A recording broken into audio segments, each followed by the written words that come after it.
Baruch Hashem, you're a bad Jew. Shalom. Hey, welcome back to another epic episode of Bad Jew, the place where there is no such thing as a bad Jew. With me today is none other than Rabbi Yaacov Haber. Yaakov, welcome to the podcast. How are you? I'm great. Thank you for having me on. Of course, yeah. And what part of Israel are you in right now? I'm in Beit Shemesh. Beit Shemesh, of course, is a big place with a lot of divisions, but I'm in Ramat Beit Shemesh. Oh, lovely. Loving every minute. And you're safe. You are doing well over there. Thank God. You know, our feeling of lack of safety is for others. We had a couple of sirens, and we have to run into the bomb shelter a few times, but I'm just part of life, man. Well, I think it speaks to the resilience that you and the Israeli people have, and it's really inspiring stuff. And thank you for sharing that. I also want to say, for those who are listening, if you recognize the name Haber, it's because Rabbi Yaacov Haber's daughter, Kayla Haber Goldstein, was on this podcast. She talked about, is Judaism sexist? And we had a full 30-minute discussion around that fascinating topic. It's very dynamic, and it gives a lot of perspective that a lot of people don't consider when talking about traditional Judaism and its relation to feminism and women's rights and equal equality for all genders. So I think it's just a really amazing episode. Please check it out. I learned a ton from that experience. But we're here today with her father, and it's been a long time coming because Kayla always talked you up. And I would love to hear your life story in the 4-minute Bad Jew Challenge. Are you ready? I am ready for 4 minutes. It's a long time for me. My life is not all that interesting, but I'll give you the rundown. I'm from Buffalo, New York. That's where I'm from. That's where my father was from. I'm a longtime Buffalonian. I came to Israel at a very early age, 14 years old, because the school system, the yeshiva system in Buffalo, New York was non-existent. So I came to Israel, and here, I haven't been here straight through, but I did go through many of the yeshivot here, and became very close to many, many great people here. I went back to Buffalo to be the rabbi of Buffalo at one time, and was there for a number of years. And in that capacity, we really accomplished a lot in getting people to get closer to their Judaism, and that was really good. From there, I moved to Australia and lived in Melbourne, Australia, which was where Kayla was born. And I was there for 6-7 years as the head of one of the heads of a kollel. And from there, came to America and served as a rabbi in Muncie, New York, following Rabbi Wein. If you've heard of it, Rabbi Beryl Wein is my predecessor, great rabbi, historian. And from there, we moved to Israel. Here for about 20 years now, first to Jerusalem and then to Beit Shemesh, and started a congregation here, founded a congregation with a few really good people. And thank God it's up to 200 families with a big, beautiful building. And I started a publishing company called the Mosaic Press. And, we've published 500-600 titles at this point. So that's a super success, thank God, in the Jewish publishing world. That's a lot. And here I am with you. We founded a couple of schools here, a couple thousand kids going to school. So we're very excited to be here in Israel. Awesome. So you used that time so economically and so well, and you gave such a great highlight of your life. But first of all, I think you saying your life is not interesting and then saying, oh yeah, Kayla was born in Australia. Like, okay, Australia is a pretty cool place. Second of all, you started a publishing company. That's really cool. And a successful one at that. So, Kol HaKavod, sounds like you have an awesome congregation over there in Israel. So I just want to thank you, but you're also being way too humble.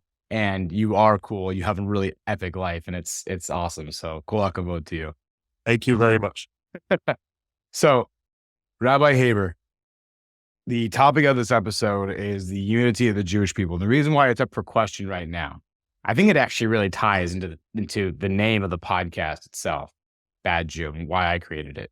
The reason why I created it is because people in the Jewish community are sometimes treated, if not directly labeled, they're sometimes treated as a bad Jew, which gambles their Jewish journey. And so you have people that lean totally into their Jewish journey because of it. You have people that totally run away from the Jewish identity because of it, right? Amongst that division, you have even more division, right? You have Ashkenazi, Sephardic, you have Mizrahi, then you have people who identify as Reconstructionist, Reform, Conservative, Orthodox, Ultra-Orthodox, and even within the Ultra world, you have the Hasidic movement, you have all these other movements that exist within it. So the question really is, are we a united people? Well, that's actually a very good question. And I would comment that your list of divisions is probably 1% of the story here. Really? Look, unity is a funny thing. It sounds like a very positive thing. Of course, it's not only a Jewish ideal. I mean, we would want everyone to be united. I grew up in the late 60s where, when we went to camp, we were singing "We Shall Overcome" and trying to get everybody all united and a lot of hippie communes and Woodstock and all of that. So, I mean, unity is not necessarily a Jewish idea. It's particularly important when it comes to the Jewish people, and certainly when it comes to Israel. And that's because we're a minority to begin with. To be divided within that minority is nasty. And here in Israel, it's a double whammy, because what happens in Israel is that we're in a hostile area, as everybody knows, and you don't have unity here, so now you're a minority within a minority, and it does get complicated. So so unity becomes particularly important.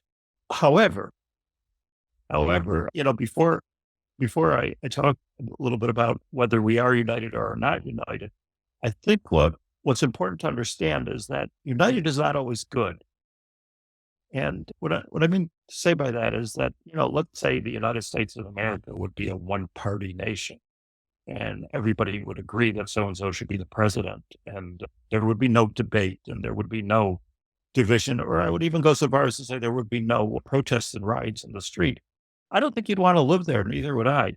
Like the debate and the fact that there's so many different diverse opinions is what makes a democracy interesting. And it's what makes Judaism actually not just interesting, but I would say function. It actually functions through its disunity. If you open up the Babylonian Talmud on any given page, all you're going to see is arguments and even division. And that's what's recorded for us as our legacy through history. So are we united? The answer is yes, and the answer is no. This is not the answer I was expecting, but I'm really glad that you are, real about this. So yeah, you talked about generations of argument and debate, and there is something to be said about the different backgrounds of this diaspora and also the movements within the diaspora that have been brought up as well. I mean, even in Israel, by the way, right before October 7th, there was a huge political distinction between people that were pro-Netanyahu, anti-Netanyahu, the demonstrations that some could argue distracted from preventing October 7th. I was wondering if you can comment on that. Look, it's obviously that was a terrible thing, and may have even been the partial cause of the whole October 7th massacre. And it not only politically, but it could be even in the heavens. I don't know what God thought about that. But I think the way to think about this is to, first of all, use our disunity to our advantage. And because walking around trying to create unity is not only frustrating, but and unrealistic. Well, as I said before, I don't know if it's a good thing. I mean, look at it as a philharmonic orchestra. If you would have everybody playing the same instrument in the same tune, nobody would go to that concert. What the beauty of it is that you've got so many different things going on at once, but you need a conductor. Yeah, you need a conductor. This has to work in harmony, and if it doesn't work in harmony, so then what you've got is chaos. So the idea here to be sort of mature about it is to really look back at the whole diaspora and see it actually in our day, in our time, with our eyes. So you could come together in Israel. It was a big microcosm of the Jewish people in Israel. It's very possible, by the way, that the majority of Jews in the world live in Israel, and every different type. And when you're trying to put together a philharmonic concert, this is challenging, but that's what you want it to be, and that's what makes it That's what makes it beautiful. And I would add that that's what God wants. It's a disunity which God created by creating us as individuals and by creating all kinds of different ideas and different philosophies.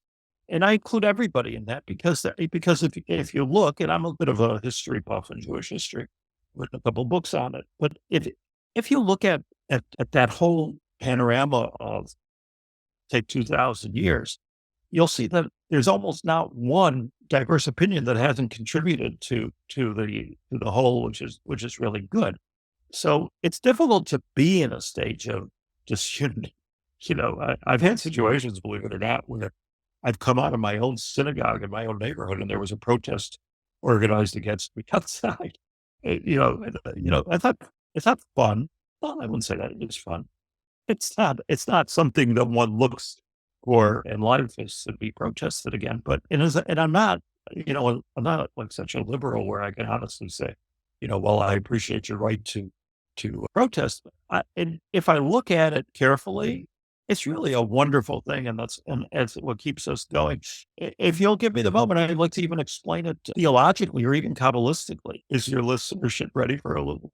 Yeah, no, let's hear it. I before you continue, I do want to say that the metaphor of the Philharmonic is really interesting that you went to that, just because we did a very similar episode topic about this early in season in for the first year of this podcast with Rabbi Moshe Brisky. And Rabbi Moshe Brisky, when he came on, the topic was how many types of Jews are there, right? And so after highlighting the few that I mentioned, he talked about how if you removed one note from a classic orchestral piece, it would ruin the entire concert. And that's the point. That's the importance of every single Jew's role on this earth. So it's kind of interesting to think of each instrument almost as its own race, and then to think about the music as the complete picture that it's being created, that we're a part of. So I just wanted to deposit that idea in there, combining your two ideas together here. That's right. And where he was probably referring more to the individualistic nature of every Jew, and that's just the way we are. It's how we're wired. But taking a little bit further and saying even the ideas, even invalid ideas, contribute to the whole. And I'll tell you, let me explain a little bit about how it works. The way the Kabbalah teaches it, when God created the world, he created everything as like one whole. Think of it like then as a big bang. So like that one big glob, whatever that was, broke down. We don't have to get into the technology of the different sephirot and things like that, but let's just suffice it to say that it broke down. At some point there was only one soul, one neshama, and we're attached at the hip. That's way up there. But we're attached at the hip and not one neshama. And then the way God designed the world, and in Hebrew this is called the Alma de Piruda, the world of division. And the world of division is a positive thing because, look how many colors there are, and look at how many blades of grass and different types of plants and different types of food. So, who wants to live in one big glob? So this was the for lack of a better word, the genius of God to create such a diverse nature. But it does all start with one. And there is a place where we can all get to, which is that one. And I actually believe that of all the negative things of the war that's going on right now in Gaza, the positive thing is how it showed how at one point, at one level, we are together. I don't know how long it'll last. Of course, I hope parts of it will last. But it's something, I've read in the political commentaries that our enemies actually tried to take advantage of the division. And when they saw this, not on a spiritual level, I mean, they were thinking, okay, this is great. We'll divide the government, we'll divide the people, we'll divide and conquer. That was their thinking, and that thinking failed because if you weren't here and didn't see it with your own eyes, it would be impossible to believe the love, the outpouring of care that came out from one person to another that 10 minutes ago were protesting each other and even screaming at each other, even hitting each other. Not too much of that, thank God, about amongst Jews, but yeah, they need the police, So to make this thing work. And here these very, very same people, and I include myself in that, are running to make barbecues for soldiers. And of course, the synagogue is busy with prayer 3 times a day. And how many people that are so-called secular, so secular, and I'm sure you've heard more sort of podcasts about this than I, from the people that actually suffered through this terrible, terrible nightmare of a massacre. And how many of them, I remember one woman saying, it was in Hebrew, so you caught it, but one woman said, the interviewer said, well, how do you attribute to what do you attribute the fact that you're alive and you survived? So she said, well, first of all, my husband is a Gibor, he was able to use his weaponry and protect us. What a story that was. He says, and she says, and maybe there is something up there, Yeah. So all of a sudden there was a language of unity, and there was a place where we all connected, and it wasn't in practice. Mm-hmm. It wasn't in keeping Shabbat. It wasn't in eating the same food necessarily. Some of that happened too, but that's not what I'm talking about. What I'm referring to is that, they say there's no atheist in a foxhole. The whole Israel became a foxhole for that week. There wasn't a person. I don't believe that there wasn't a person, if not verbally, in their heart, didn't say, Shema Yisrael, Hashem Elokeinu, Hashem Echad.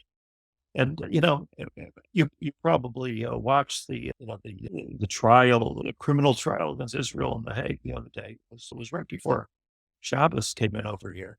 And the families of the hostages were there. And, the debate, the Israelis did very well in this, but, I don't know about the judges, but the Israelis were okay. But when it was all done, the cameras went outside, and you saw a bunch of, pro-Palestinians, from the river to the sea, free Palestine, all that, exactly what you would expect. And then the camera took a shot over to the families of the hostages, and together they were singing the Shalom Aleichem song that we sing before Shabbat. Together, Shalom Aleichem Malachei Hashem. Right. And these are Jews. They're from the south of Israel. They're from these kibbutzim, which are secular kibbutzim. They're very left wing. A lot of them. They're very, but they're Jews. And these Jews knew that if we're going to come together and we're going to be able to let the world understand who we really are, really show our mettle, it's by welcoming God into our lives with that Shalom Aleichem. And I believe, getting back to my Kabbalah, that what that is a manifestation of the original creation of the world. Amazing.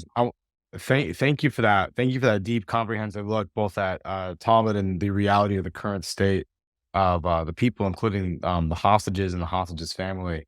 I think it's really moving what you brought into the forefront of the conversation. One of the last guests of the podcast talked about Jewish astrology, and one of the things that she brought up was the idea that Israel is going through an identity crisis right now. Do you feel that currently, and how is it impacting the unity of the people of Israel? How do you define an identity crisis? I think it's when, personally, you see the world in one way, and you're a part that you play in that world. And because of a drastic change, you begin to question everything and how you've done it. So I'm not an astrologer, and that's a really good definition, Chaz, but it's a deep definition. That's at least my experience of an identity crisis personally. I've had a few in my life, so I get it. Then don't we all?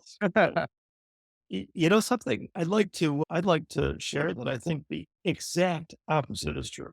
Because, as I said, I've never seen people identify with each other, with Israel, with the Jewish religion and Jewish history. I've never seen it ever. And as I said, I've been around the world. I've never seen it like I see it now. And you know, you can't help but listen to a lot of the rhetoric that's out there about Israel being occupiers and all that. I always say to people, it's the only place the Jews have occupied is the Catskill Mountains, and they colonized, the Mongol colonists. They could, there's nobody in this country, except for maybe some exceptions, that wants to hurt anybody or that wants to colonize or occupy. Want to live. We really just want to live as a people and be able to be Jews with a really rough history, and with all the stuff you hear out there, I've yet to hear someone say, well, maybe we should rethink this. And I've talked to a lot of kinds of people. Listen, as you said, I run a business here, I run a synagogue here. I'm in Tel Aviv on a regular basis. I talk to a lot of people. Nobody questions our right to live here. Nobody questions our Jewish identity. Maybe Jews in America do. Maybe in Harvard they do. I don't know. But I don't know what that's all about. But, you would think that under the kind of duress that the government is under, that the citizens are under, that the army is under, you would think we would start saying, hey, wait, well, maybe, never. I never hear it. And it's not about strength and it's not about chutzpah. What it's about is a lot of millennia of resilience developing. I think that's part of it, but it's also that somewhere, and I really believe there's a spiritual component to this, that somewhere inside of us, we know, I know, we know that God is running the world and we identify with it, each one in their own way. And I have to say, it's a wonderful time to be. It's a wonderful time to be because, it's sad that it takes a war and terrorism and massacres and really animalistic behavior to bring this out. But who doesn't say, as a reaction to all that not in a holier than thou type of way, but thank God, like I once heard from, growing up in the 70s, 60s, 70s. So I had a very close relationship with Shlomo Karlbas. So he was a great folk singer and, really introduced modern Jewish music into the world. And quite a poetic guy, I would say, influenced thousands and thousands of people. But I remember him once saying, I think it was at the Yom Kippur War. He said, you know the difference between when our enemies are shooting us and when we're shooting our enemies? He said, when our enemies are shooting us, they take the gun, they look through the scope, they aim, they use whatever technology they can to hit their target. When a Jew is shooting, he looks through the scope, he puts his finger on the trigger, and he says a little prayer that the Messiah should come. He doesn't want to shoot anybody. Nobody wants to do that. The world, I guess, we gave up on them understanding, Yeah. But this is who we are. And this has come out of all times. It's come out in this very, very difficult period of time. Wow. And where you hear it from more than anybody else? The mothers of the soldiers that were killed in Gaza. That's the ones that are making the speech. Amazing. People that their kids are fighting in tunnels. That's where we're hearing it. Yeah. We live in an amazing time. I think you're absolutely right, but I do want to disagree on one thing, and disagreement is part of our tradition. It's part of our legacy. So let me disagree with you here for a second. And I want to disagree on the point about the identity crisis part, because I've begun to hear some stories through my forum. I don't know if I've had the chance really to share this story. Actually, it's really the stories I've heard. So you're hearing a third tier story. You're not hearing it firsthand or secondhand. This is third hand. I made a post on TikTok and it was about a man named, I made a post on TikTok and it was about the fact that traveling to San Francisco during the beginning of the war, I didn't feel comfortable wearing my kippah anymore because San Francisco being the progressive city it is, I was worried about the hostilities that might come my way.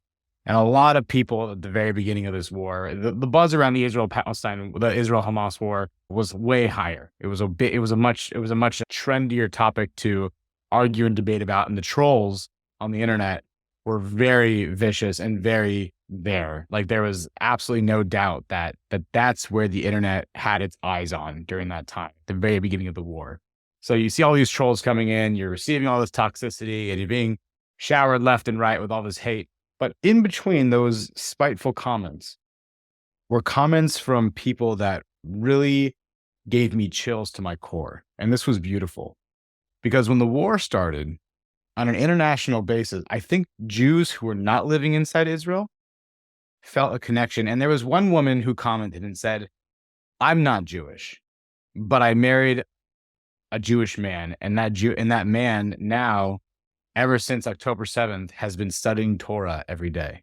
Wow. And it's like chills. You know, I heard other stories where I heard about couples who are now considering moving to Israel to make Aliyah because of what happened on October 7th. I started to hear more about, different people that really started to embrace their Judaism. I've been doing my yarmulke ever since I went to Israel for the third time. This was in July of 2022. So it's now been about a year and a half now since I've been doing that. Really, really good on you. Thank you. Appreciate that. However, I know someone in my Bad Jew WhatsApp community who has been wearing his kippah every single day and has been partaking and taking down Jewish Voice for Peace. It's become his mission to fight Jewish Voice for Peace single-handedly. And it's amazing. He was on the podcast, Arnie Bernstein, who came on and talked about who the real Jewish Voice for Peace is. And it was incredible journalism on his part that he partook in. He had an incredible white paper on it. But the bottom line is, I do think there's a identity crisis because every Jew, maybe in terms of the nation of Israel, we're not talking about the modern day state of Israel. We're talking about the people internationally across the world, us people who are still in this diaspora, who are doing things differently because of October 7th and participating in this. And, this is me thinking out loud. This is not me saying you're wrong. This is me workshopping the fact that I've never thought about this in depth until now. But I wanted to acknowledge that and see if you had any thoughts on that. Well, first of all, I'm not sure what you're disagreeing with. Because you said, I was just saying that there is I think, identity crisis outside of Israel. Maybe inside Israel, no one's doing anything differently per se, besides, of course, maintaining the livelihood of the state of Israel. But I mean, I think internationally, I think that Jews across the world who maybe once identified as secular or not as connected to their Judaism are doing their Judaism very differently.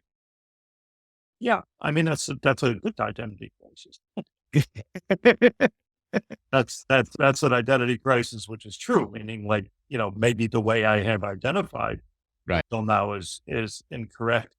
It's, as I said before, it's unfortunate that it takes anti-Semitism to sort of bring out a Jewish identity. That's a pretty sad thing. And, historically, it hasn't been so good because besides for obviously millions of Jews being killed in the Holocaust, et cetera, and pogroms, but, the generation after that ran away to Australia. That's why they're all in Australia.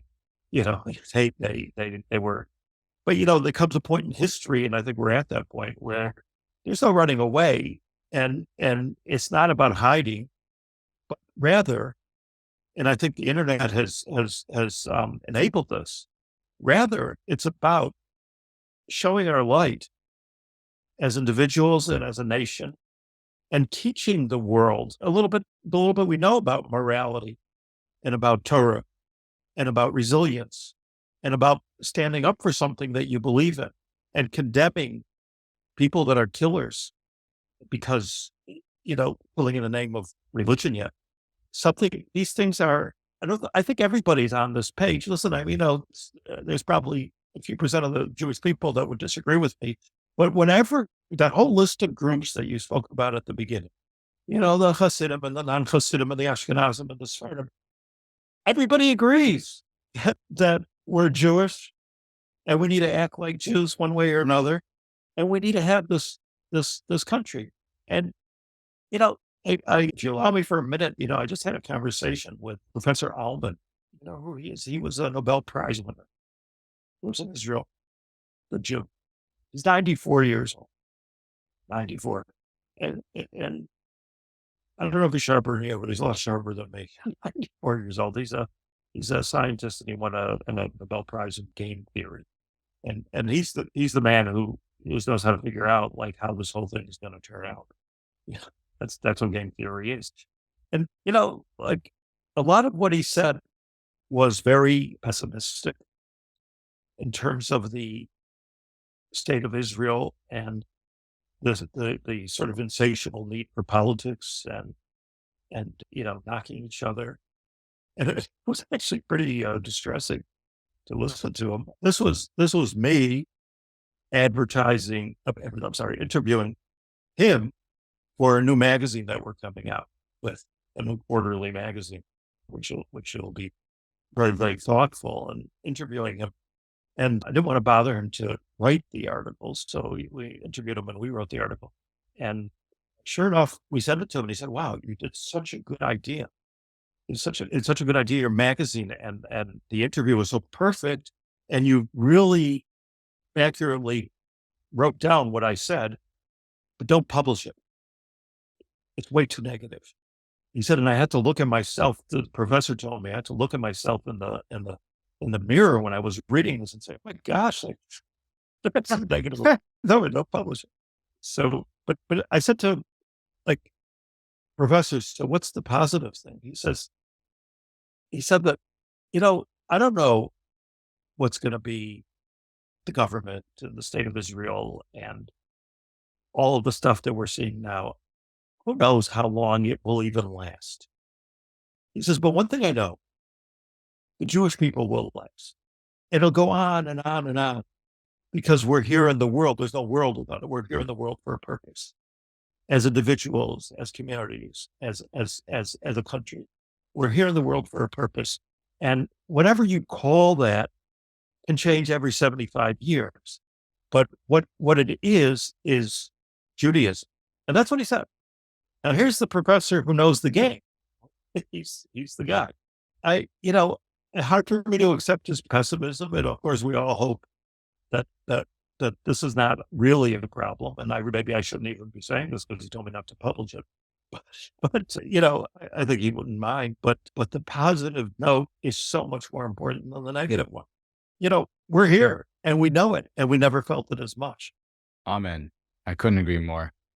Rabbi Haber, I want to thank you for being on the podcast. And I want to thank you for taking a chance with me and this crazy brand that is Bad Jew, but also for the wisdom that you brought onto this show. So thank you again. For those who are listening, what's the best way for them to connect with you and partake in your publishing company, to reach out to you? I have a website called YaakovHaber.com. That's YAACOV Haber, Haber, all one word, .com. And that'll link you to the publishing company. That links you to the different share that I give. Anything you want to know about Yaakov Haber, you got it on a little computer screen. So here I am, and I'm happy to hear from anybody and everybody. And I want to thank you, Chaz, for doing this, because everyone's got their light to shed, and you certainly have yours. And, I hope you see your light as much as I see it, Oh, wow. Thank you, Rabbi. Really means the world. And to the listeners, thank you so much for tuning into this podcast. We'll see you next week for another exciting topic on Bad Jew, the place where there is no such thing as a bad Jew. Shalom.